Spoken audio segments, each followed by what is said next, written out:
নম্বরে ইমানদার হওয়া, 2 নম্বরে আমল করা।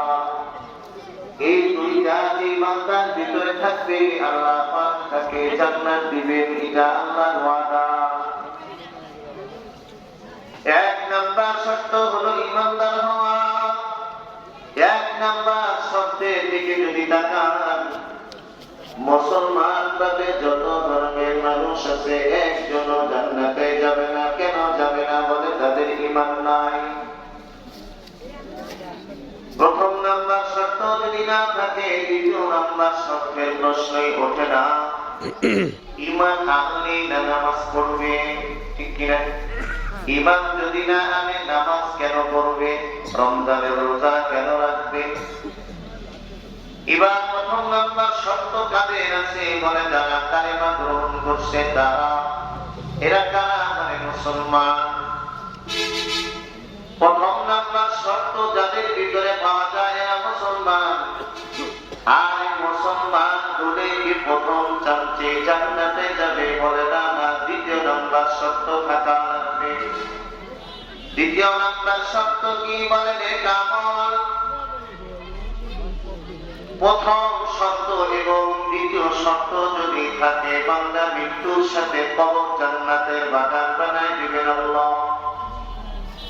আর যদি প্রথম নাম্বার শর্ত থাকে, দ্বিতীয় নাম্বার শর্ত না থাকে, 60-70 বছরের গুনাহের সাজা কবরে দেওয়ার পর আল্লাহ তোমাকে জান্নাত দিবেন। নবী বলেন, আল কবরু রাউযাতুম মিন রিয়াদিল জান্নাহ আও হুফরাতুম মিন হুফারিন নার। কবর হবে কার জন্য জান্নাতের বাগান, আবার হবে কার জন্য জাহান্নামের একটা গর্ত। যদি শর্ত দুটোটাই থাকে, কবর আল্লাহ পাক জান্নাতের বাগান বানায় দিবেন। শর্ত যদি না থাকে, কবরটা হয়ে যাবে জাহান্নামের একটা গর্ত। এবার আল্লাহ পাক রব্বুল আলামিন বলেন, কোন শর্ত যদি পাওয়া যায়, আমি আল্লাহ ওই বান্দার আমলের বিনিময় নষ্ট করব না। নষ্ট না করার 1 নাম্বার কারণ হলো আমলে থাকা লাগবে ইখলাস। নেক আমল যতই তুমি করো, যদি আমলে ইখলাস না থাকে, আল্লাহর রিজামন্দি যদি না থাকে, আল্লাহর সন্তুষ্টি যদি না থাকে, আল্লাহ পাক আমলের বিনিময় তোমাকে দিবেন না। এবার ইখলাসবিহীন আমল কেমন? আল্লাহ বলেন, কাসারাবিন বিরিয়াতি ইয়াহসাবুহু যামআনু মাআ। বান্দা তুমি রোডের উপরে যখন চলো, গাড়িতে যখন ভ্রমণ করো, বাসে যখন তুমি বসো, দেখবা বাসের সামনে বড় একটা গ্লাস আছে। গ্লাসের দিয়ে যখন রোডের দিকে তাকাইবা, তাকায় দেখবা মনে হয় বিশ্ব রোডের মাঝখানে পানি জমে আছে। কারো নজরে পড়ছে এরকম? আমার কথা বুঝতেছেন না? সামনের গ্লাস দিয়ে তাকায় দেখবেন মনে হয় রোডের উপরে পানি জমে আছে। আসলে রোডের উপরে পানি নাই, ওইখানে রোডের উপরে সূর্যের আলো যখন পড়ছে, সূর্যের আলোটা ঝলমল করতেছে, দূর থেকে পানি। হাত্তা ইযা জাআহু লাম ইয়াজিদহু শাইআ। আল্লাহর বান্দা যখন ওইখানে যাইবা, যায় দেখবা পানি ওইখানে নাই, মনে হয় পানি আরো অনেক দূরে চলে গেছে। হাত্তা ইযা জাআহু লাম ইয়াজিদহু শাইআ। ওইখানে যাওয়ার পর দেখবা পানি নাই। আসলে রোডের উপরে পানি নাই, কিন্তু মনে হয় দূর থেকে পানি। ঠিক যেই বান্দা নামাজ পড়বে, কিন্তু আল্লাহর রেজামন্দি থাকবে না, আল্লাহর সন্তুষ্টি থাকবে না। যেই বান্দা মানুষ দেখানোর জন্য নামাজ পড়বে, যেই বান্দা রমজান রোজা রাখবে, মানুষ দেখানোর জন্য, মানুষ আমাকে রোজাদার বলবে, এই চিন্তা চেতনা যদি কোন মুসলমানের দিলের ভিতরে থাকবে, আল্লাহ বলেন ওই বান্দা যতই আমল করবে, ওই রোডের উপরে পানি মনে হয় কিন্তু পানি না। আল্লাহর ওই বান্দা যত নেক আমল করবে মনে হয় কবরে আমলের খাতায় অনেক নেকি জমা হয়ে গেছে, কিন্তু মরার পর কবরে যায় দেখবে আমলের খাতায় একটা নেকিও নাই।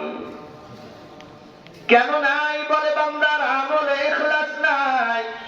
এর নাম হলো ইখলাস বিহীন আমল। ইখলাস বিহীন আমল যতই তুমি করো, 60 বছর 60 বার যদি হজ করো, একটা হজের সওয়াব আল্লাহ তোমার আমলনামায় দিবেন না। আর যদি 60 বছর কেন, তুমি 1 বছর যদি হজ করো আল্লাহর জন্য, মানুষ আমাকে হাজী সাহেব ডাকুক চাই না ডাকুক, মানুষ জানুক চাই না জানুক, হজের বিধান দিয়েছেন আমার আল্লাহ, হজ করবো আল্লাহর জন্য। আল্লাহ পাক রব্বুল আলামিন তোমাকে হজের সওয়াব আমলনামায় দিবেন। এর নাম হলো ইখলাস। আল্লাহ এই কথাই বলেন, যেই বান্দার আমলে ইখলাস নাই, ওই বান্দার আমলের প্রতিদান আমি আল্লাহ দিব না।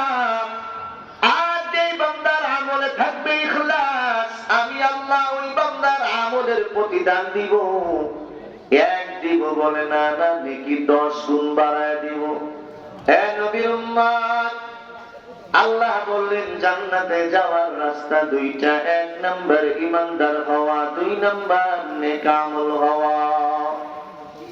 এবার আল্লাহর নবী বলেন জান্নাতে যাওয়ার রাস্তা 3টা। قال رسول الله صلى الله عليه وسلم من ترك الكذب وهو باطل بني له قصر في ربز الجنة।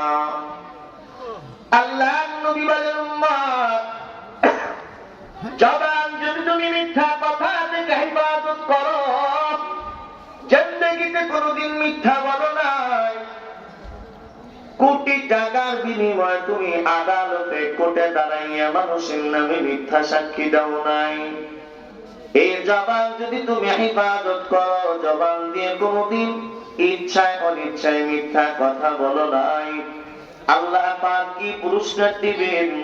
নবী বলেন জবান যদি হিফাজত করতে পারো, জান্নাতের কিনারায় আল্লাহ একটা বিল্ডিং বানায় দিবেন। জবান বড় দামি এক সম্পদ, আবার অনেক ধ্বংসের এক কারণ। মায়ার নবী বলেন লিসানুহু সাগীরুন ওয়া জুরমুহু কাবীর। আল্লাহর নবী বলেন জবানের আকৃতি যদিও ছোট, কিন্তু গুনাহ করে অনেক বড়। কথা যদি বলেন জিহ্বা দেখা যায়, কথা যদি না বলেন জিহ্বা দেখা যায় না, ঠিক কিনা? এই যে গোশতের একটা টুকরা, নবী বলেন এই গোশতের টুকরার কারণে মানুষ জান্নাতে যায়, এই গোশতের টুকরার কারণে মানুষ জাহান্নামে যায়। একজন মায়ের পেট থেকে যদি 10টা সন্তান জন্ম নেয়, 10 জন সন্তানের মা কয়জন? ঠিক আমি আপনি বালের হওয়ার পর থেকে নিয়ে কাপড়ের কাপড় পেঁচানোর আগ পর্যন্ত, দম বের হওয়া এক মুহূর্ত পর্যন্ত যত গুনাহ করি, সমস্ত গুনাহের মূল একজন, তিনি হলেন এই জিহ্বা, জবান। মা যেমন সবার মূল, ঠিক মিথ্যা কথার মূল এই জবান। মিথ্যা কথার মূল কি? এই জবান।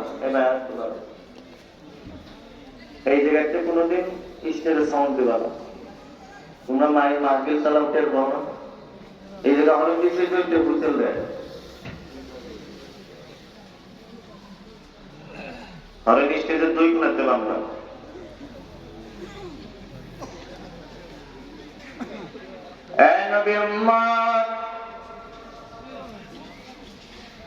মায়ার নবী সাল্লাল্লাহু আলাইহি ওয়াসাল্লাম মুআয ইবনে জাবাল রাদিয়াল্লাহু তাআলা আনহুকে বললেন, ইয়া মুআয আজমাল লি মা বাইনা লাহিয়াইহি ওয়া মা বাইনা রিজলাইহি আজমাল লাহুল জান্নাহ। আল্লাহর নবী বলেন মুআয, দুইটা জিনিসের হিফাজত কর। 1 নম্বরে তোর জবান, 2 নম্বরে লজ্জাস্থান। 1 নম্বরে জবান, 2 নম্বরে লজ্জাস্থান। এই 2টা জিনিস যদি হিফাজত করো, আমি নবী নিজে তোকে জান্নাতে নিয়ে যাব। সুবহানাল্লাহ। গোটা শরীরের কথা নবী এই হাদিসে বলে নাই। নবী বলে দুইটা জিনিস। এখানে যারাই আমরা আছি না কেন, 99 জনই আমরা মিথ্যা কথা বলি।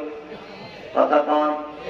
আমরা হুজুররাও বলি, মসজিদের ইমাম সাহেবরাও বলে, চরমোনাই যারা করে তারাও বলে, দাওয়াতে তাবলীগ যারা করে তারাও বলে, মাদ্রাসা ছাত্ররাও বলে, সাধারণ মানুষরাও বলে, আর নেতা যারা আছে তারা তো সত্য কথা খুব কমই বলে। নবী 1000 বছর আগে জানায় দিলেন, জবান হিফাজত কর, 2 নম্বর লজ্জা স্থান হিফাজত কর, আমি নবী নিজে জান্নাতে নিব। এই যে আপনাদের চৌহানি থানা বলেন, গ্রামের নাম কি? খাসকাউনিয়া গ্রাম। আল্লাহকে হাজির নাজির রাইখা কেউ কি বলতে পারবেন হুজুর খাসকাউনিয়া গ্রামে জিনা হয় না? আল্লাহর জমিনে এমন কোন পাড়া নাই, এমন কোন মহল্লা নাই যেই মহল্লায় যেই পাড়ায় জিনা নাই। দুটোটা হিফাজত করা কঠিন, কঠিন কাজের বিনিময় কিন্তু বেশি হয়। কথা না? নবী বলেন দুটোটা হিফাজত করা যেমন কঠিন, বিনিময় দিবেন আল্লাহ অনেক বড়। কি বলে? জান্নাত। এই দুইটা জিনিস হিফাজত করো, আল্লাহ পাক রব্বুল আলামিন জান্নাত দিবেন। তোমায় নবী বললেন জবান যদি হিফাজত করো জান্নাতের কিনারায় দিবেন আল্লাহ বিল্ডিং। 2 নাম্বার মায়ান নবী বলেন ওমান তারাকাল মিরা ওয়া হুয়া মুহিব্বুল বুনিয়ানাহু ফি ওয়াসাতিহা। আল্লাহ নবী বলেন উম্মত ঝগড়া করা থেকে নিজেকে যদি বাঁচায় না, জান্নাতের মাঝখানে বিল্ডিং বানায় দিবেন আল্লাহ। কেউ যদি তোমার সাথে ঝগড়া করে, বলো না আমি ঝগড়া পছন্দ করি না, আল্লাহ পাক জান্নাতের মাঝখানে বিল্ডিং বানায় দিবেন। মায়ার নবী বলেন 3 নাম্বার ওয়ামান হাসানা খুলুকাহু বুনিয়া লাহু ফি আলাহা। আল্লাহ নবী বলে যার চরিত্র ভালো তাকে জান্নাতুল ফিরদাউসে বিল্ডিং দিবেন আমার আল্লাহ। সুবহানাল্লাহ। আর জান্নাত বানাইছেন আমার আল্লাহ, এর মধ্যে 7 জান্নাত বানাইছেন আল্লাহ। কোন দিয়া? আল্লাহ বলেন ইন্নামা আমরুহু ইযা আরাদা শাইআন আইয়াকুলা লাহু কুন ফায়াকুন। কোন জিনিসের অস্তিত্ব যদি আমি আনতে চাই তাহলে শুধু কোন বলি সাথে সাথে হয়ে যায়। আর জান্নাতের 7 জান্নাত বানাইছেন আল্লাহ কোন দিয়া? এক জান্নাত বানাইছেন আল্লাহর কুদরতি হাত দিয়া। সেই জান্নাতের নাম হলো জান্নাতুল ফিরদাউস। নবীও দোয়া শিখায় গেছে উম্মত ইযা সাআলতুল্লাহা ফাসআলুহুল ফিরদাউস। আল্লাহর কাছে যখন জান্নাত চাবি জান্নাতুল ফিরদাউস চা।